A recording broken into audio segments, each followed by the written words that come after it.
اللہ پاک نے میرے پیارے آقا صلی اللہ علیہ وسلم کو کیسی عظمت و شان عطا فرمائی۔ دنیا تو دنیا، آخرت میں بھی پیارے آقا صلی اللہ علیہ وسلم کی شان محبوبی دکھائی جائے گی۔ قیامت کے دن کی کس کس مصیبت کا بیان کیا جائے، ہزارہ مصائب ہوں گے، اور وہ بھی ایسے شدید کے الامان، اور یہ سب تکلیفیں 2-4 گھنٹے، 2-4 دن، 2-4 ماہ کی نہیں، بلکہ قیامت کا دن 50,000 برس کا دن ہوگا، قریب آدھے دن کے گزر چکا ہوگا، اور ابھی تک اہل محشر اسی حالت میں ہیں کہ اب تک حساب کا عمل شروع نہیں ہوا، سخت تکلیف کا عالم ہے۔ اب آپس میں مشورہ کریں گے کہ کوئی ہمیں اپنا سفارشی ڈھونڈنا چاہیے کہ جو ہم کو ان مصیبتوں سے رہائی دلائے۔ ابھی تک تو یہی نہیں معلوم کہ جانا کدھر ہے۔ اب یہ بات مشورے سے طے پائے گی کہ آدم علیہ السلام کو اللہ پاک نے اپنے دستے قدرت سے بنایا، جنت میں رہنے کے لیے جگہ دی، اور مرتبہ نبوت سے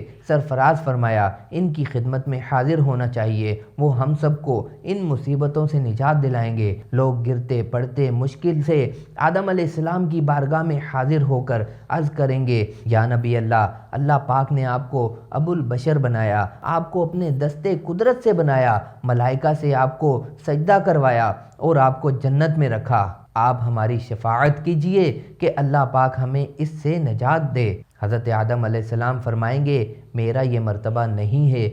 آج مجھے اپنی جان کی فکر ہے، اللہ پاک نے آج ایسا غضب فرمایا ہے کہ نہ ایسا پہلے کبھی فرمایا اور نہ آئندہ کبھی فرمائے گا، تم کسی اور کے پاس جاؤ۔ لوگ عرض کریں گے، آخر ہم کس کے پاس جائیں؟ آدم علیہ السلام فرمائیں گے، نوح کے پاس جاؤ کہ وہ پہلے رسول ہیں جو زمین پر ہدایت کے لیے بھیجے گئے۔ لوگ اسی حالت میں گرتے پڑتے حضرت نوح علیہ السلام کی بارگاہ میں حاضر ہو کر ان کے فضائل بیان کر کے عرض کریں گے کہ آپ اپنے رب کے حضور ہماری شفاعت کیجئے کہ وہ ہمارا فیصلہ کر دے۔ یہاں سے بھی وہی جواب ملے گا کہ میں اس کام کے لیے نہیں ہوں، اذهبوا الی غیری، آج مجھے اپنی جان کی فکر ہے، تم کسی اور کے پاس جاؤ۔ لوگ عرض کریں گے، آپ ہی ہمیں بتائیے ہم کس کے پاس جائیں؟ آپ فرمائیں گے، تم ابراہیم علیہ السلام کی بارگاہ میں حاضر ہو، اللہ پاک نے ان کو مرتبہ خلیل اللہ سے ممتاز فرمایا ہے۔ لوگ گرتے پڑتے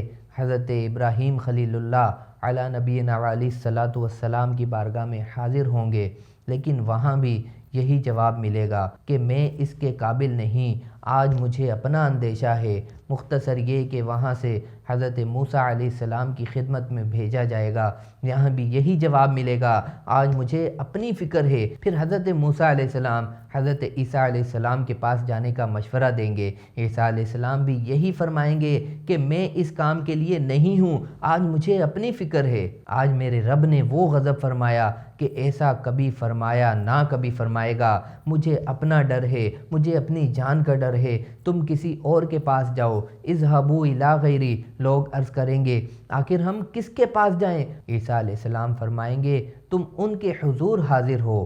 جن کے ہاتھ میں آج فتح رکھی ہے، تم خاتم النبیین صلی اللہ علیہ وسلم کی خدمت میں حاضر ہو، وہ آج تمہاری مدد فرمائیں گے۔ اب لوگ پھرتے پھراتے روتے چلاتے نبی پاک صلی اللہ علیہ وسلم کی بارگاہ میں حاضر ہو کر عرض کریں گے، اے محمد صلی اللہ علیہ وسلم، اے اللہ کے پیارے نبی صلی اللہ علیہ وسلم، اے اللہ کے محبوب صلی اللہ علیہ وسلم، حضور کے ہاتھ میں اللہ پاک نے فتح باب رکھا ہے، آج حضور مطمئن ہیں، ان کے علاوہ اور بہت سے فضائل بیان کر کے پیارے آقا صلی اللہ علیہ وسلم کی بارگاہ میں عرض کریں گے، حضور دیکھیے تو ہم کس مصیبت میں ہیں اور کس حال کو پہنچ گئے، حضور بارگاہ خداوندی میں ہماری سفارش کیجئے، حضور بارگاہ الہی میں ہماری شفاعت کیجئے اور ہم کو اس آفت سے نجات دلائیے۔ پیارے آقا صلی اللہ علیہ وسلم سے پہلے جس نبی کے پاس جس رسول کے پاس یہ ہو کر آئے، جواب ملا، آج میں اس کام کے لیے نہیں ہوں، تم کسی اور کے پاس جاؤ۔ لیکن میرے آقا صلی اللہ علیہ وسلم کی شان مبارک کے کیا کہنے، آپ ارشاد فرمائیں گے، انا لہا، میں ہی ہوں اسی کام کے لیے، انا صاحبکم، یعنی میں ہی ہوں وہ جسے تم جگہ جگہ ڈھونڈ آئے۔ یہ فرما کر اللہ پاک کی بارگاہ میں سجدہ کریں گے، ارشاد ہوگا، اے محمد صلی اللہ علیہ وسلم، اپنا سر اٹھاؤ اور کہو، تمہاری بات سنی جائے گی، جو مانگو دیا جائے گا، اور شفاعت کرو تمہاری شفاعت قبول کی جائے گی۔ پھر شفاعت کا سلسلہ شروع ہو جائے گا، یہاں تک کہ جس کے دل میں رائی کے دانے کے برابر یا اس سے کم ایمان ہوگا اس کے لیے بھی پیارے آقا صلی اللہ علیہ وسلم شفاعت فرمائیں گے، یہاں تک کہ جو سچے دل سے مسلمان ہوا اگرچہ اس کے پاس کوئی نیکی کوئی عمل نہیں اسے بھی دوزخ سے نکالیں گے۔ تو میرے پیارے آقا صلی اللہ علیہ وسلم کو میرے پیارے اللہ عز و جل نے کیا شان عطا فرمائی کہ دکھائی جائے گی محشر میں شان محبوبی کہ آپ ہی کی خوشی آپ کا کہا ہوگا، کوئی قریب ترازو کوئی لبے کوثر کوئی صراط پہ ان کو پکارتا ہوگا، تمہارا نام مصیبت میں جب لیا ہوگا ہمارا بگڑا ہوا کام بن گیا ہوگا۔ نبی مختار کل ہیں، جس کو جو چاہیں عطا کر دیں۔